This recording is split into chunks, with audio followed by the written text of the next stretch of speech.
Mine really is to talk about the critical minerals and beneficiation.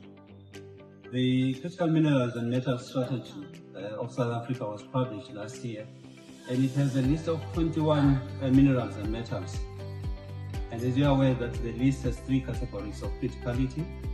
The high criticality minerals list has got 5 minerals. You have platinum there, you have manganese, iron ore, coal, and chrome. The moderate to high criticality list has another 5 lists of minerals, including gold, vanadium, palladium, rhodium, and rare earth. And finally, the list of in the list of minerals with moderate criticality, there are 11 minerals.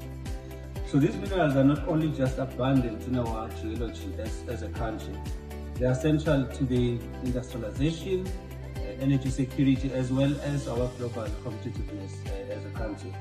But I think the real question that we have to ask is, how do we move beyond extraction into beneficiation? And as you are aware, policymakers typically focus on job creation as well as just general beneficiation. They argue that we cannot, as a country, keep on exporting our minerals raw. So let's take the minerals of high criticality, the list, which is platinum, manganese, iron ore, coal, and chrome. What does the data tell us in terms of domestic beneficiation of these minerals? So here what we used a local sales volumes, the actual volumes, not the earnings, as a proxy of the proportion that we beneficiate as a country. So what we did basically was to take the average between 2020 and 2024, for which we have annual data. We do not have annual data for 2025. So if you look at the platinum, not the platinum group metal, but just platinum itself, we beneficiate about, our local sales account for about 3%, or the equivalent of 4 tons of total production. Iron ore, it's 11%, or about 7 million tons of total production. And coal, it's almost 70%, but the data shows that it's 69%, or the equivalent of 163 million tons of total production.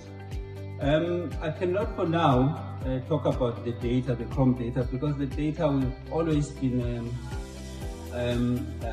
having discussions with the department. That data, in terms of integrity between local sales volumes and export volumes, there's a mismatch there. So what we tend to do is to take the local sales that they publish and we make that as exports, because there's general knowledge that it's common cause that we export more chrome in terms of volumes than we sell domestically, and yet their data shows the other way around. So from this list then, I think one thing that is clear is that we're doing well in terms of coal beneficiation, because we use coal for power generation, chemicals, as well as synthetic fuels. So just to remind ourselves some of the applications or the commercial applications of the minerals that appear in the list of the high criticality list. Platinum, we generally use it for catalytic manufacture of catalytic converters. Manganese, we export that a lot for steel making, as well as iron ore and chrome. So really what we have to ask ourselves, I think the fundamental question that we have to answer honestly is, why do we beneficiate? And usually what you find the answer from policymakers or even ministers is that we beneficiate so that we don't have to sell our minerals raw or export our minerals raw. I think that doesn't even get close to the reason why really we should beneficiate. And sometimes you hear then ministers or policymakers talking about industrialization. Of course, one thing we acknowledge is that does get closer to the answer as to why we beneficiate. So the reason really we beneficiate is to solve our country's problems. I think that is fundamental. it is really to solve our problems domestically. And then the excess capacity, we can then export it. For example, we've been struggling with the issue of energy security, both in terms of the electrons as well as the cost. So we can beneficiate using iron ore, using chrome and manganese to manufacture alloys, to actually construct what we lack mostly now is the transmission infrastructure. But also, there is inadequate infrastructure when it comes to roads, to bridges, to dams. We've been experiencing serious rain, but the challenge is, are we capturing that water? We do not have sufficient dams. And so beneficiation should actually be directed to these things or issues that address our problems as a country. Good morning, ladies and gentlemen. Not sure if you can hear me. Well, okay. So my task today is to talk a little bit about the environmental space and climate change. So I'm going to touch on a few issues and then dive into it a little bit more deeply in the Q&A, if that's okay. I think we've heard a lot about the mining industry's role that it has played in driving economic development. We've heard about the opportunities around critical minerals and the opportunity into the future for mining to continue to invest and grow and help with job creation and economic development. What we haven't really spoken about is the need for integrated, coherent and consistent policy as an enabling platform for us to be able to do that. To be able to do that, we need policy that covers responsible mining, decarbonization, investment, and global competitiveness in a coherent fashion. And that is important for us to be able to see that critical minerals growth or even the sustaining of the current mining industry. So the challenge before us today is fragmented policy. We sit with inconsistent policy across environment and climate change. And this is a big, big issue for us in the space of mining at the moment. And what we as the Minerals Council and our members, on behalf of our members, have been calling for is a coordinated licensing framework. You've heard it quite a bit, Minister has spoken about it as well, a one-stop shop for an integrated environmental framework that allows us to be able to accelerate mining through a process that really works in a coherent fashion. So what we are looking at is covering mining, environmental, water, and land use approvals in one system. This would significantly reduce fragmentation and uncertainty. And ultimately, what we're trying to do is replace linear department by department processes. Right now, you have to go to the Department of Water Affairs for your water use license. You have to go to the air quality team for your air quality license. Mining rights, a different space. And it really becomes a very cumbersome process and it delays the process and then becomes something that prohibits investment. So what we are looking for is this whole system to be integrated. And in this way, we can ultimately also ensure that we get the growth and investment, but also uphold environmental and social safeguards. On the other hand, there are strategic issues at the national level that call for partnerships. Water is emerging as a strategic risk in the mining industry, as it is a key and invaluable input, while growing scarcity posing a threat to business sustainability. We need water. We have very little water. This is a challenge for the mining sector. Mining activities are anchored to the spatial locations of mineral deposits, which are mainly found in watershed areas that experience water stress and cannot be transferred to areas with greater water supply, thus necessitating long-distance transfer of water. This is a challenge for the mining sector. The increasing demand across all industries, strict regulatory standards, and deteriorating water supply for population have added pressure on mines to supply to the local communities as well as for their own needs. Consequently, mining companies prioritize water resource protection in both quantity and quality.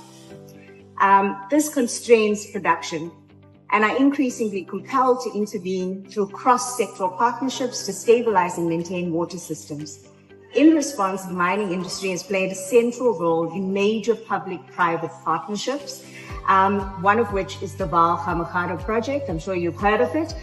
Tebello is going to give you a little bit more detail, but really is a very strong public-private partnership that is delivering results for the Limpopo area. The Northern Cape area. On the climate change front, the mining sector requires climate policies that are balanced, proportionate to ground and practical realities. A just energy transition must allow the sector to invest, compete, and simultaneously decarbonize. The mining sector continues to progress energy efficiency, technological improvements, and sustainability-linked investments to reduce its climate and environmental footprint. To date, we've seen about 1.8 gigawatts of renewable energy entering the market. This is huge. We're aiming for 7.5 gigawatts, and you're hearing more and more of mining companies talking about renewable energy coupled with baseload power from coal. So this is an important issue, is that we are looking to do both. Energy security is a key issue in this country, so we need to progress that with the resources we have. But at the same time, mining companies are still investing in decarbonization. Additional capacity and bringing in more renewables is constrained by the grid. We know this well, and we're working with Eskom and various other role players to be able to unlock this space. So from a policy perspective, we are deeply concerned that in the climate change space, South Africa's carbon budget and carbon tax instruments create the real risk of double taxation. I can explain that a little bit more if you need me to go into that, but under the current design, companies will pay the standalone carbon tax that is administered by National Treasury, while also facing a punitive 640 Rand a ton for emissions above a carbon budget, in addition to that carbon tax that we are already paying, which is already escalated to $30 by 2030. This is a very big constraining factor in South Africa at the moment, particularly because you've got two instruments, two different departments that is taxing the same set of emissions. This is a big problem, and we as the Minerals Council have been advocating quite strongly for an aligned system to come into place. We are not advocating against climate policy. We're simply saying there needs to be some sort of integration such that we have one regulatory certainty and we can move towards that policy direction. Ultimately, what we will see is two layers of carbon pricing on the same activity, placing strain on mining operations already under cost pressure. You've heard about electricity tariffs, water tariffs, all placing the mining industry in a very difficult position. The environmental policy and climate change becomes the compounding issue. This complicated and unnecessary mitigation system, in our view, needs to be addressed with urgency. We've got the carbon budget regulations that are quite imminent. They're going to be coming out this year for comment. We need these instruments to be integrated. We had questions already about CBAM, but I thought let me just touch a little bit on that. So we've got also the CBAM, which is the Carbon Border Adjustment Mechanism that's coming through from the EU. It's a unilateral measure that is looking to also tax products that are coming in from markets like ourselves at a very significant price, particularly related to the carbon price within one's country. So if we are here in South Africa, we have a carbon price that's significantly lower than the EU price. You pay that difference to the EU market in terms of the products that are very carbon intensive. Now that becomes another inhibitor for us. And it also then puts pressure on the system in South Africa to start increasing prices that we cannot afford, that is already complicated in the South African market. So we as the Minerals Council is also playing an active role in the EU in submitting submissions to be able to get recognition for the full headline carbon price in South Africa. What does that mean? It means take into account all the allowances that are within the carbon tax. Don't utilize the very low marginal tax rate, because that's unfair. All of our industries invest in decarbonization activities to be able to get and qualify for those allowances.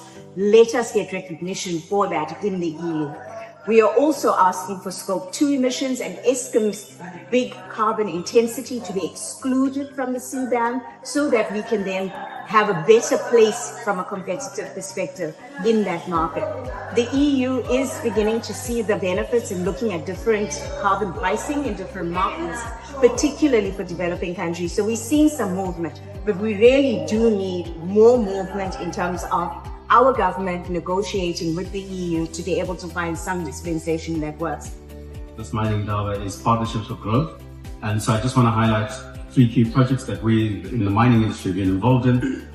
Essentially, I know they've been showcased maybe before, but these are ongoing and certainly I think are deserving of your attention. I would also like to just add that we will be launching, I think, two interesting studies this year. that we will share with you at some stage, but we're not launching today. One on the transformation side, we're going to be looking at human resources and employment equity again, and we've done a bit of an update on our previous work. So during the course of this year, we will talk a little bit more about where is the mining industry from a transformation perspective. And then secondly, we've done some work on junior mining and the junior mining sector, an update on some research that we did probably about 3 years ago. And then we will also be launching those, but I think probably later on in this quarter. So just the three projects I want to highlight, and Chabana's already touched on them. So the one is it's being run by the Tebello Water Users Association. Now, some of you might remember this was Tebello. Now, this started in about 2002, and the purpose of this is really to supply bulk water to mines in the eastern limb of the Bushveld complex in Limpopo, and also to some of the doorstep communities through the development of DWS. They've just really closed on the 8.5 billion stage 1 work of the Oil Funds Management Model Program, and so they're absolutely making progress. This is one of these 50-50 collaborations between the mining sector, private sector and government, underpinned by shared responsibility, shared governance and shared outcomes. Business led by the mines is leading this, but it's in close collaboration with other stakeholders. This is an important one. The other one that Shamini mentioned, another flagship project, and the interesting thing is that both this one and this one that I'm going to talk about, first one, the Tebello, Badiramoko one, and the one I'm going to talk about, aren't really actually SLP projects, but these are major collaboration projects that the mines have. So the other one is in the Northern Cape, where the mines come together to try to ensure that that water continues to flow from that Vaal River down to some of those more arid areas in the Northern Cape. So it's called the Vaal Water Supply Scheme. So the first phase of this 400-kilometer pipeline, like I said, it runs from the Vaal River. The first phase of upgrading this was done in 2023, and now we're looking to do the rest in terms of upgrade of the rest of this pipeline. We're calling it phase 2. We're doing this in conjunction with DWS, Vaal Central Water Board, and it could be up to a total cost of about 12 billion rand, half of which will be borne by the actual mining companies themselves. Now, I mean, in addition to paying clearly for the water and the levies and the like, the mining industry in that region have already spent 74 million rand on operational maintenance. So the mines are really keeping the water flowing there and dealing with the emergencies there, working with Vaal Central, which is the water body that's down that side there. Please do keep out for this project, watch out for this project with phase 2 commencing. You will probably see a little bit more about it in the public. The other project that is also about to be launched, soon to be launched, is the Steel Bridge Replacement Project in the Steelport Valley of Limpopo, where 8 mining companies have come together and working with the road agency Limpopo. The old bridge will be refurbished. I don't know if any of you have actually seen that old bridge. Very narrow, 1-car lane old bridge, but it's they're going to be refurbished and then building a new one at a total cost of 120 million rand. Now, this is a socially labeled plan project, quite a big collaboration by those companies there. So, in addition to bringing the benefits of ensuring that pedestrians are able to walk safely, the local communities, making it safer for them to work, people to go to school and cross the river. This new bridge is also expected to stimulate economic activity in the region by facilitating smoother transportation of goods and personnel between mines and surrounding towns. So we do need greater collaboration projects, as you know. The question, I guess, always comes up is, look, why don't you do a lot more bigger collaboration projects in the mining sector, especially through your SLPs? The SLPs do have their limits. As you know, SLPs have to be done essentially mine by mine. So you might think that I'll talk a little bit more about that. You might think that it's really a compelling case for the collaboration. If you look at the mathematics, they are certainly compelling. Pooled resources, enable investment in substantive infrastructure, some transformative projects, way beyond the capacity of one mine. But the regulatory side is a bit dispelling, unfortunately. As I said, these SLPs are by mine side, you're looking at solutions that the company thinks is best in consultation with the municipality to be implemented. And everybody is in different times of their 5-year cycle in terms of implementation. And people mustn't forget that, mines are held accountable for even delays in individual projects. And this accountability can threaten their security of tenure. So it is quite complicated in that regard, but we really do want the regulator to, once they've formulated the amendments to the MPRDA, through what we call the MRD bill, to start looking at how can they enable greater collaboration through SLPs. So that's what we're certainly hoping for. And as I said, look out for some of the work that we're going to be doing on human resource development, employment equity, and junior mining.